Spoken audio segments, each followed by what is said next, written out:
As we head in and out of OTAs and now into mandatory minicamp for the Las Vegas Raiders, there's a couple of players that could find themselves on different teams. Yes, there's three potential trade candidates that we really could see happen for the Raiders, and it's unfortunate because I like all three of these guys, but at the same time, the NFL stands for not for long. Plus, it's a business. Plus, the Raiders they're gonna be in rebuild mode. There's a lot of different things that are going on. So, I mean, honestly, I don't think this first one should come up as a shock. But the first player that could find himself on another team for I find himself for the Las Vegas Raiders on another team. You guys get my point.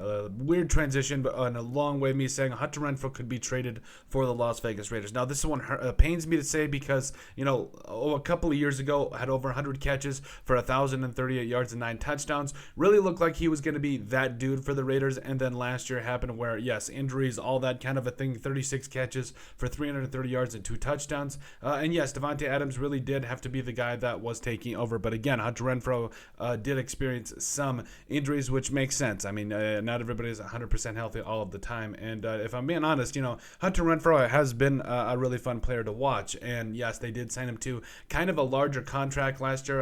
It was a 2-year deal worth $32.2 million. There was a whole different thing there with $21 million guaranteed. So, this last year, if they cut him outright, that's $11 million in dead cap. I doubt they're going to do that. So I do think it could make some sense to, potentially get some trade value for him. He's in kind of a cheaper contract for a wide receiver that is still kind of in his prime, going to be 28 a little bit later on in the season. And I really do think he could be a guy that finds himself on another team. Now, the question is, what could you get from him, excuse me. I think the best case scenario is a 3rd-round pick. I really don't see him having a ton of value with another team. So, but I do think that because you drafted Trey Tucker, because you got guys like DeAndre Carter on the roster, you brought in Jacoby Myers too. There's a lot of different pieces here already on this team that unfortunately Hunter Renfrow could be the odd man out.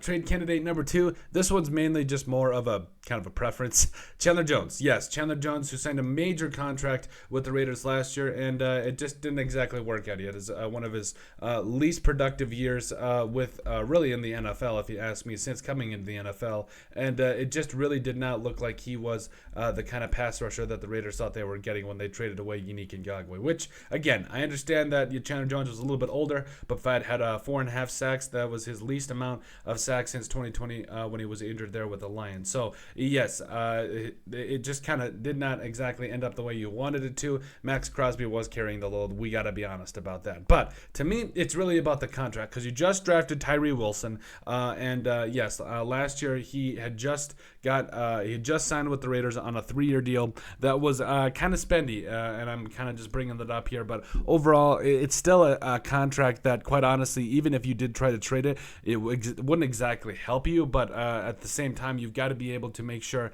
that you make all of the different changes for your respective team. And honestly, trading Chandler Jones could be the right move because, yes, he's also older.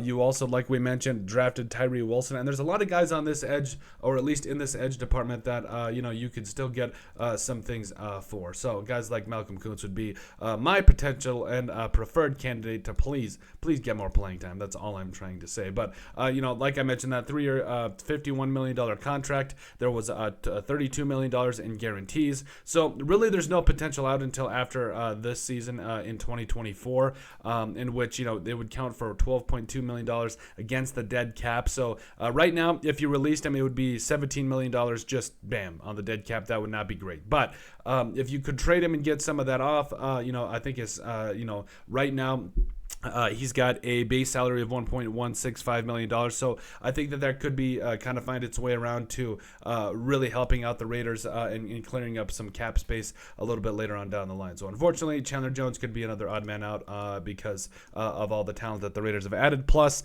I just think it would make a lot of sense in terms of saving money. Now, the last one, safety Trayvon Moehrig. So Trayvon Moehrig, the former 2nd-round pick, it just hasn't worked out for whatever reason. We were expecting a ball hawk. We're expecting this guy to be able to come in and be the leader on that secondary, but hasn't exactly worked out. You drafted Christopher Smith, the second, who I'm really excited about. You also brought in Marcus Epps from the Eagles that I'm really excited about. So he could unfortunately be the odd man out. Also, I'd like to see some other guys like Sam Webb, Isaiah Polamalu.